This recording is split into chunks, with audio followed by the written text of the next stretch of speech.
After another disappointing Roses derby yesterday, we are looking to bounce back in today's episode.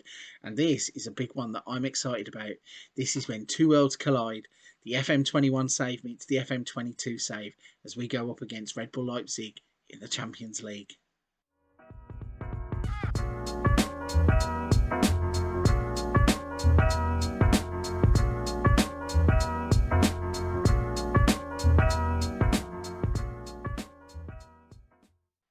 Hello everybody, welcome back to the channel. I am Frankly FM84. A big thank you for joining me on another episode of Leeds United, Pride of Yorkshire. So, as I've just alluded to in yesterday's episode, we were absolutely rubbish as we got hammered by Manchester United in yet another Roses derby. My gosh, we are sick of them by now. It doesn't matter what competition we seem to play in, we just cannot beat them at the moment, and that is reflected in the way the league table looks too. So let's show you what you've missed since you've been away first and foremost. So since that 3-0 defeat, we went and played Doncaster in the Carabao Cup third round.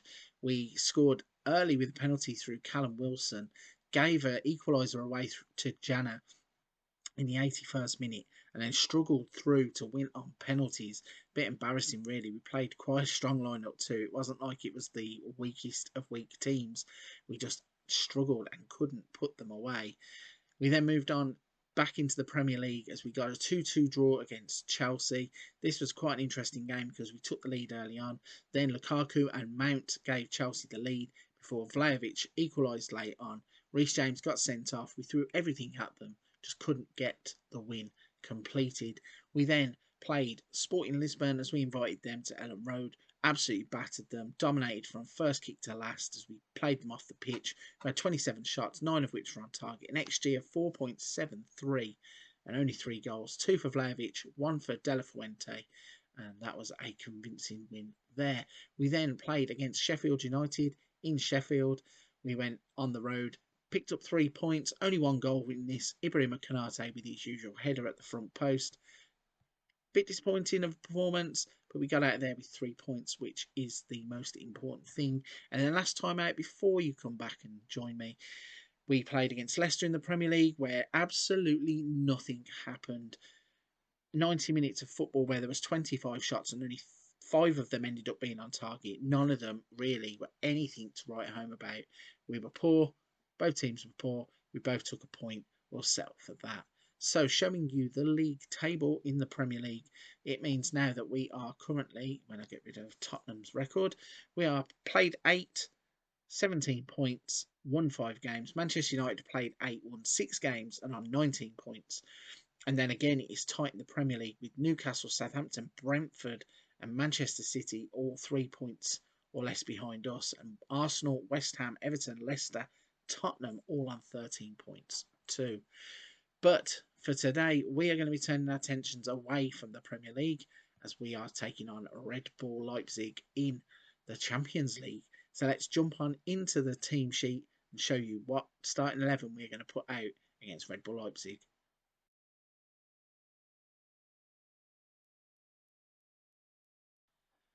This is a big one then. If you're familiar to the channel, you will know last season or in last season's game, FM21, I did a save with Red Bull Leipzig and we dominated German football, absolutely took over, and I enjoyed my time there so much. But we have moved on into FM22 and we are now in charge of Leeds United. More than happy to go out to Germany to play against Red Bull Leipzig in the Red Bull Arena. And the team I'm taking with me to hopefully beat them is Meslier in goal, Junior Firpo, Ame, Konate and Singo, Burak Ince, Phillips, De La Fuente, De Catalere, Thomas and Vlahovic is going to be the man up front, hopefully in the goals to shoot them down. So, enough talking, let's get this on. Red Bull Leipzig, we're coming for you.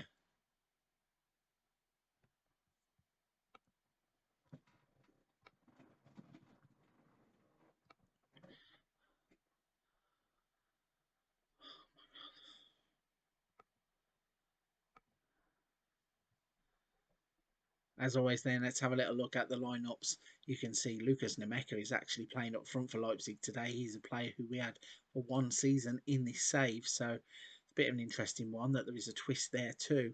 And also we have Woba on the bench. And do we have another Leipzig player still? We have Karim Adeyemi, but he was from Salzburg. So yeah, I think we've crossed over with the Red Bull teams enough. I think it's time that we now try go out and beat them. And luckily, this game is off and running, and I can stop reveling in the past of the Red Bull Leipzig save, and hopefully we're going to put them to the sword as we are on the attack already with Firpo to De Ketelaere. Firpo swings the ball in. Phillips with a header goes just wide off the post, and the first chance is for us. Straight from that chance, though, they're going to try and play the ball out. Beagle lump up the pitch. Andre Silva's underneath it, and Canate for a Oh, is it Canate? I think it was Wisdom Ame actually. Misjudges the ball, bounces in on goal, and luckily for us, Melier in goal turns the ball around for a corner. Christopher Nkunku is going to swing this one in. Canate's on the back post. He deals with the header, and they're going to look to come straight back at us though. And De Ketelaere gets in and steals the ball before Canate just lumps it away. So this is quite interesting. Not a lot happening really, but Firpo swings a corner in there. I thought that Canate was going to get on that. Instead, it's come out to Thiago Thomas. He's into the box. What can he do with the ball? Plays it back to Canate. He's now looking for a pass, obviously. He needs to get back because of being a defender, but he's still up there getting the ball again. And now his partner in crime, Wisdom Amaze, there. And Vlahovic gets the ball from distance, has the shot, hits the top of the crossbar. If only that was a foot lower, he would have scored an absolute screamer in this game. But instead, the ball is up and over the bar, and it was out for a goal kick. So, 7 shots in the first half, only 2 of them on target, and we are looking to attack again here through that combination of Firpo and De Ketelaere again. Ball gets swung in, and Dusan Vlahovic is there with a header. Firpo's ball and cross was brilliant. Vlahovic with the header into the far corner beats the goalkeeper, and we are in front at the Red Bull Arena. So, a brilliant piece of play by Firpo to get the ball across. Vlahovic just with the neck muscles kind of guides it into the far corner. Goalkeeper goes down to try and save the ball, can't get near it.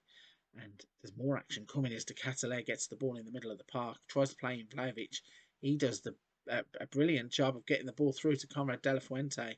And look, fortunately for De La Fuente there, the flag goes up because he missed an absolute sitter, really. As soon as he got in on goal, all he has to do is lift the ball or go around the goalkeeper. Instead, he smashes it wide, and the flag goes up and saves his blushes. But I'd have been really annoyed had he had missed that and been onside.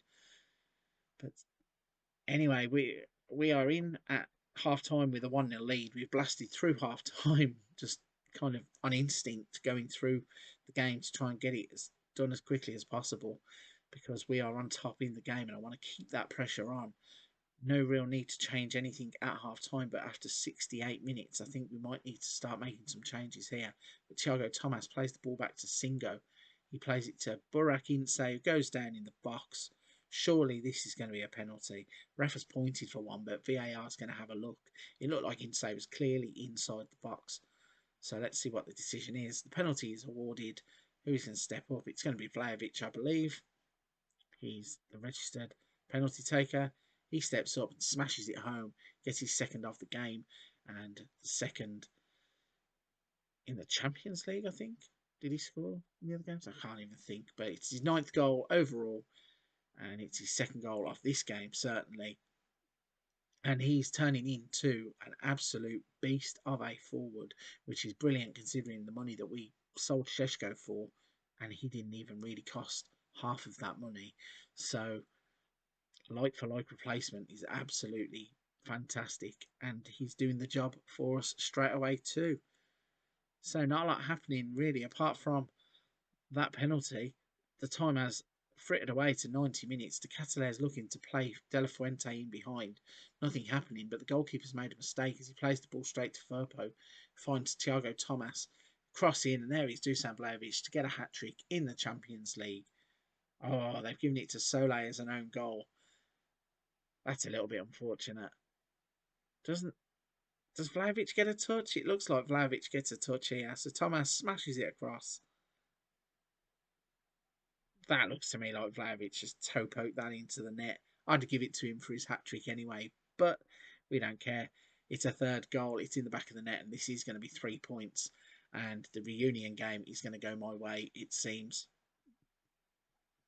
And there's time even maybe for one more. Vlahovic is in, and Vlahovic has missed the chance for the hat trick. Just saying, I'd give him the hat trick anyway, and then he gets the chance to do it, doesn't take it. But still, we didn't need that anyway, as we are running out 3-0 victors, 19 shots, 4 of which went on target. We scored 3 goals, so this is becoming a recurring theme. We may not need millions of shots on target, but the ones we are having on target are hitting the back of the net, and that is pretty much what is important in this game. And it's another 3-0 victory in the Champions League. So let's jump back to the home screen, blast through the team talk and the dressing room. The pundits are obviously going to be happy for us that we have won, but what we are interested in is the schedule. So let's have a look. We play Norwich next, Sheffield United in the Carabao Cup, then West Ham before the Leipzig second game, and then Brentford, Wolves, Sporting Lisbon, and Liverpool in the Premier League. That takes us up to the end of November. So let's have a quick look at the Champions League table before we leave. So we have played 3, won 3, 9 points, 10 goals in terms of goal difference. Premier League, as I said, we are 2 points behind Manchester United. So I think now is probably the time for us to push on a little bit into the season. And I think we're going to target this Liverpool game as a game to come back to. And that will take us up to the 30th of November. We'll then have a tough Christmas period with Tottenham, Man City, Dynamo Kiev, Burnley, Newcastle, Southampton, Forest, Aston Villa. And basically, I think we are going to be setting up for a pretty dramatic season. In terms of the Premier League, we are bang there. In terms of the Champions League, we're looking to retain. So hopefully we can be involved in all competitions after the new year. So yeah, we're going to target Liverpool as a game to come back to. So in tomorrow's episode, we'll be playing against Liverpool. So then, a convincing 3-0 victory in the game where two worlds had collided, and my team in FM22 run out victors against the team from FM21 as we beat Red Bull Leipzig 3-0. Absolutely convinced by that. Vlahovic played some brilliant football. Could have had a few more goals as well. We did only have 4 shots on target, but scored 3 goals, and sometimes that is all you need. So for this episode, I'm going to be wrapping it up shortly. But first, if you're still here, you're still watching the content, you've enjoyed today's episode, please don't forget to hit the like and subscribe button to stay up to date with everything going on in the Leeds United save. We have also recently started our brand new save with Shonan Belmare. So go over and check Bello Calcio out too if you haven't done so already. But for this one, I'm going to be wrapping it here. Big thank you for watching. Come join me tomorrow as we face off against Liverpool in the Premier League.